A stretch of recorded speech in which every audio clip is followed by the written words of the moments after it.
Order ni Mrs. yan.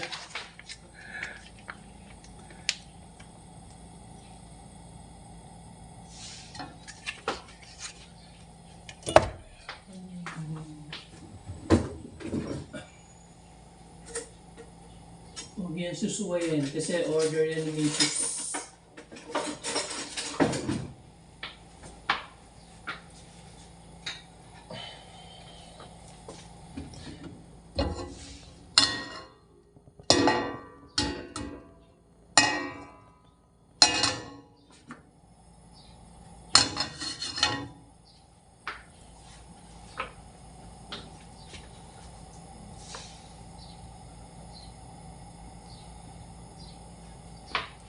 Madilim. Iyon. Kasi maliwanag na.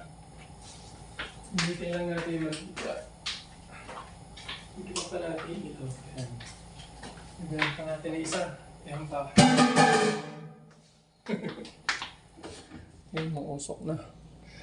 Ayan, medyo malinaw na. So, since umusok na, pagsabay na natin yung bawang sa sibuyas.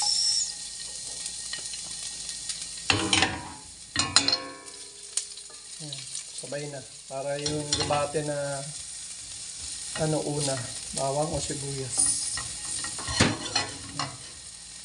Sagot na natin dyan. Ito, itong nakikita nyo na to. Patungan nyo ng cellphone ko. Yan o.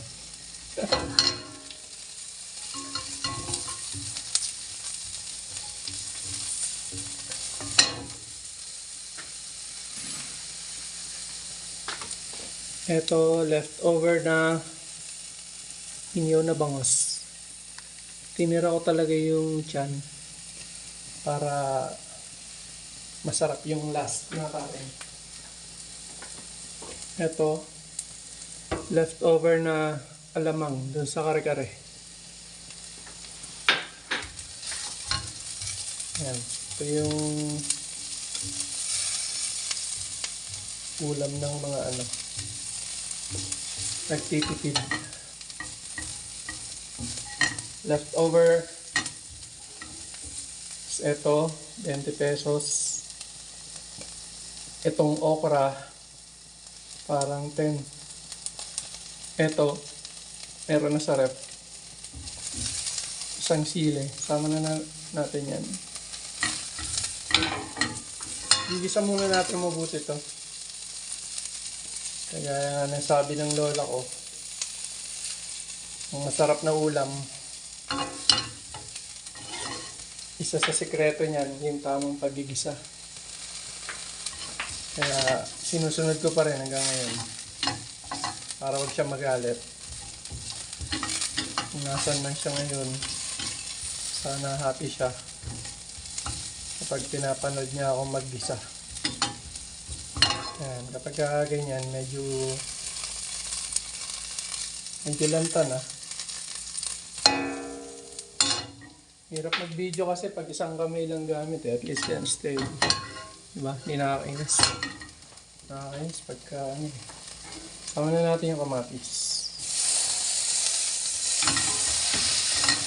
Hindi ko lang makalimutan. Para madaling malangka yan. Kaya sikreto din.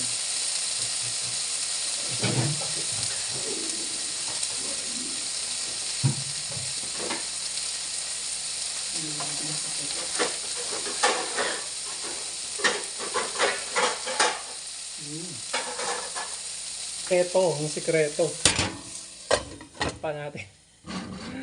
Lagi natatamaan itong aking cellphone holder. Ayan, takpan muna natin para malanta yung ano, yung gulay, yung kamatis.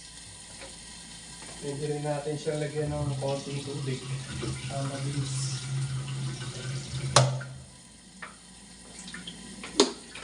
Pwede rin natin lagyan ng konting tubig. Okay, takpan mo ganyan. Malalanta agad yan.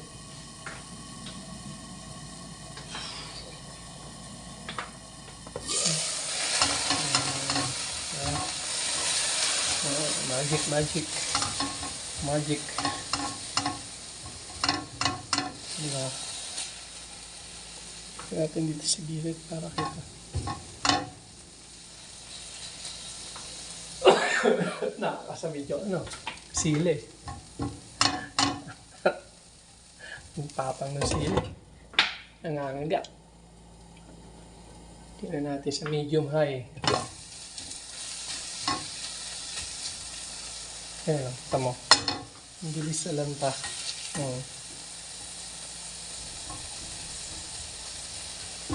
Pagka ganyang medyo lanta na,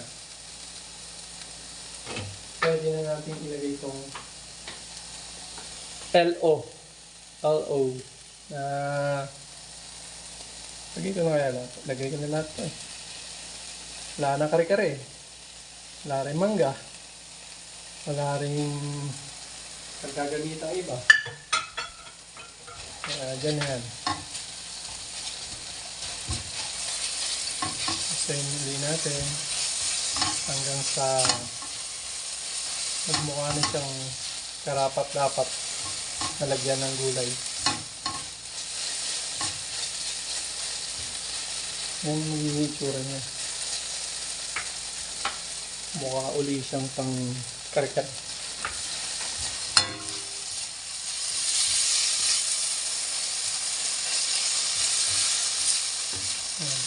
Mukhang long form video na lang to, hindi na gagawin reels. Ayaw gumana ng GoPro ko. Kailangan pa ipagawa.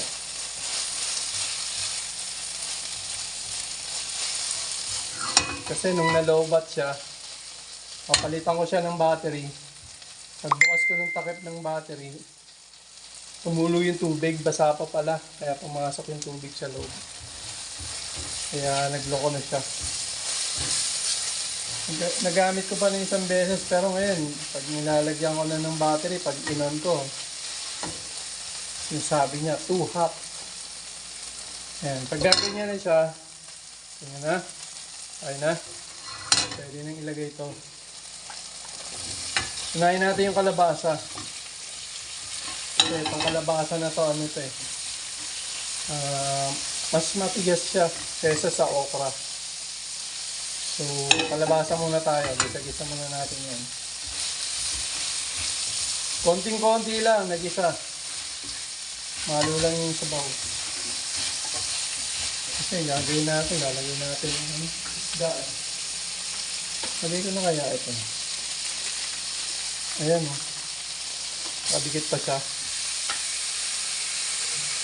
Ganyan lang yun. Hindi pwedeng kainin ng maarte ito.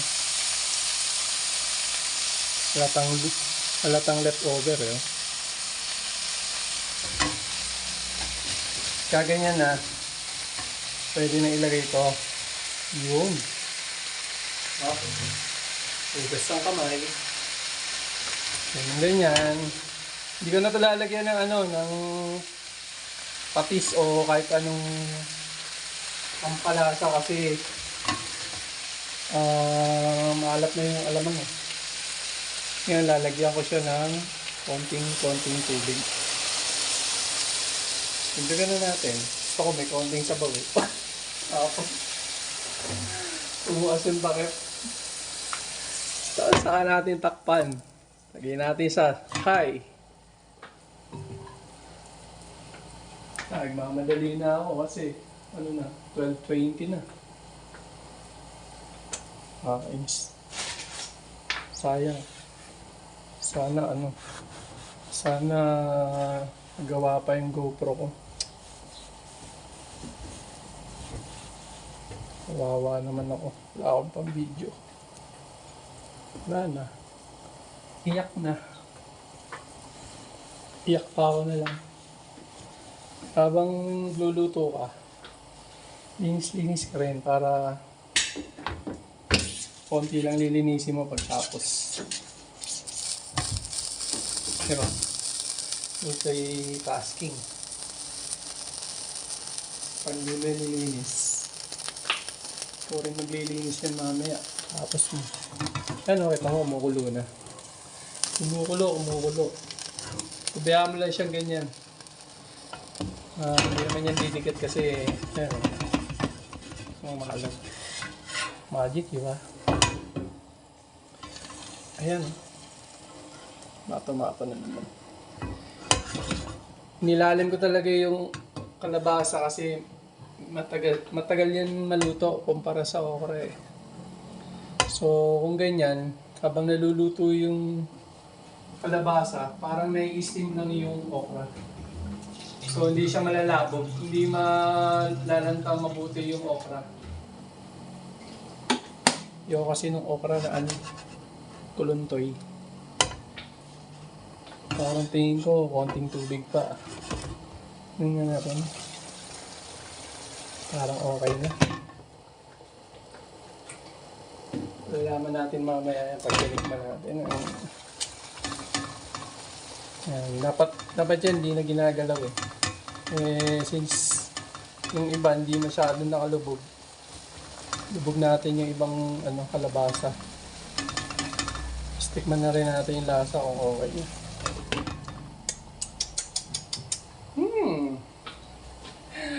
Matabang.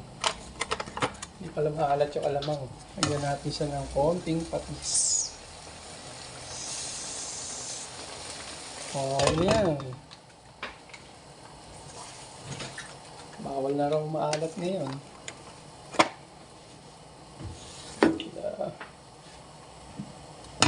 Nakahay pa rin yung niya lang, yung apoy niya. High pa rin siya.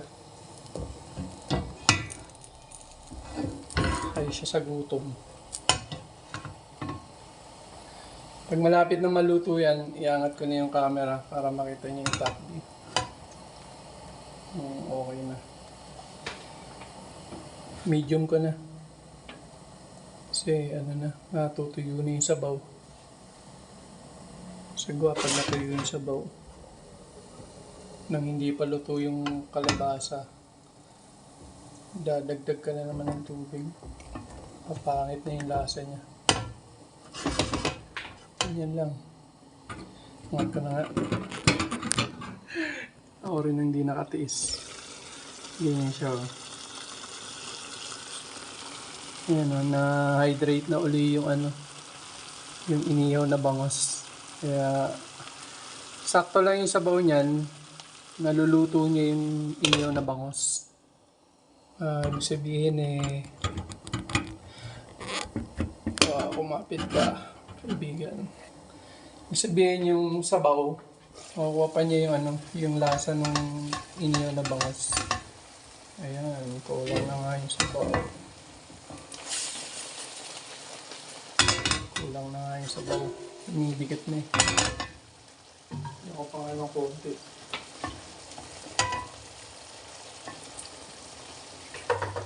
Nalagyan ko ng tubig. Kasi matutuyo din naman yung tubig niya habang naluluto yung mga gulay. Niiwasan ko lang yung dumikit. Didikit yung didikit yung balat ng bangos. Pwede natin tikman uli. At this point, pwede na siyang haluin.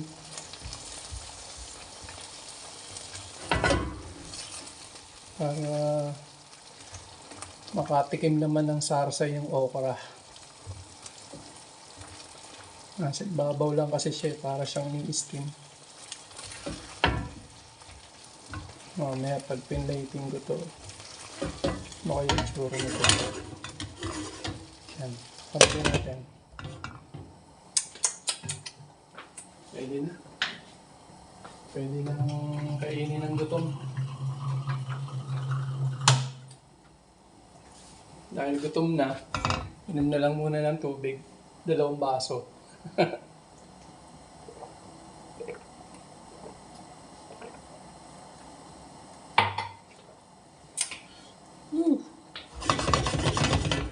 Mag-isa kasi ako dito sa bahay, kaya nagpipintura ako kanina. Kaya ayan, kalimutan ko magluto. Kaya ngayon, paspas ang luto. Dapat may kasama pa tong ibang gulay eh. Kaso wala nang time mag-prep ng gulay. Natutuyo na naman.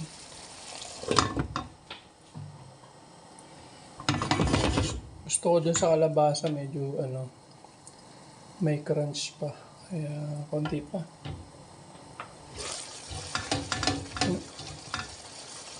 Matigas pa. Hindi siya matigas. Matigas pa. Dagdagan ulit ng konti. Pakunti-kunti lang yung dagdag nyo ng tubig. Kasi nasobrahan. Pwede rin naman kung gusto nyo masabaw. Dagdagan nyo ng tubig. Nga lang, mag-a-adjust ka lang. Halat. Kaya iniiwasan kung masyadong masabaw. Kasi sa sobra yung tabang.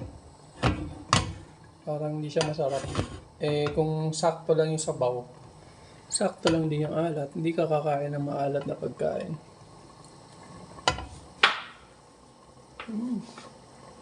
Siguro mga 3 minutes na lang to, okay na to. Basta wag mo lang tanggalin yung takip. 3 minutes, okay na yan. Bitang na lang ng 3 minutes.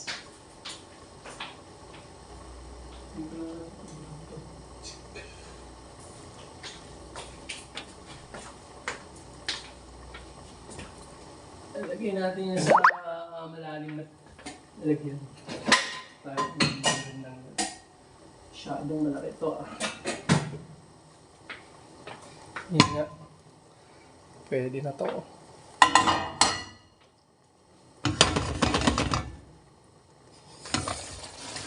Uy, no? Pwede na pwede na tsagain. Mukhang masarap.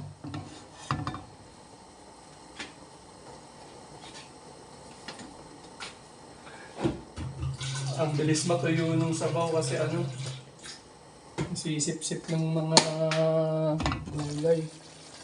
At saka yung sabaw ng yung inihaw na bangos na dehydrate kasi siya sa freezer. Ayan.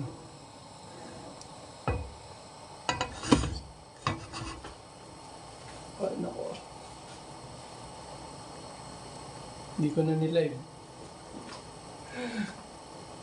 Hindi rin naman mababasa yung mga nag-comment Kaya ganyan na lang.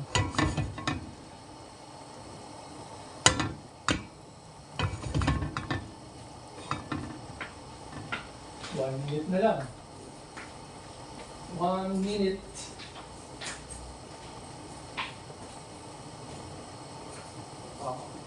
Mamaya. Yan. Lapit na. Tanggalin na natin yung takip. Yan yung kanyang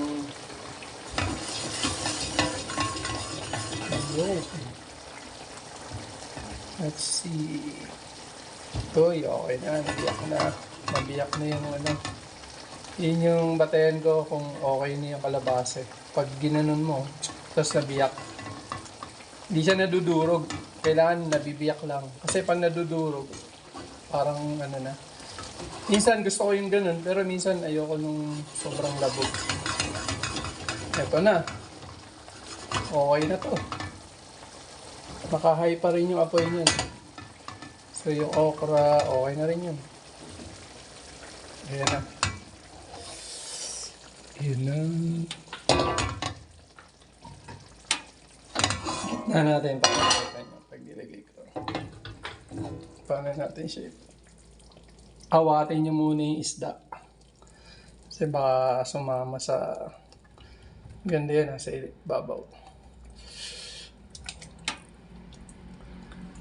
Sa walang ayos-ayos, as is lang siya.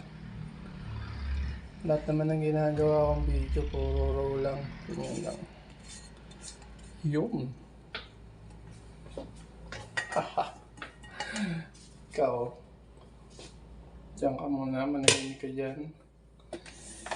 Umuong ka. Ayan na.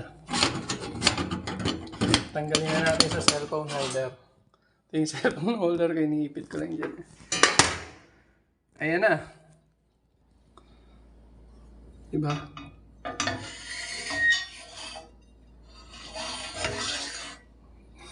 Nakakatakot yung isda. Pero ano yan, ah, masarap yan. Kasi yun yung chan na part. Okay. Thank you.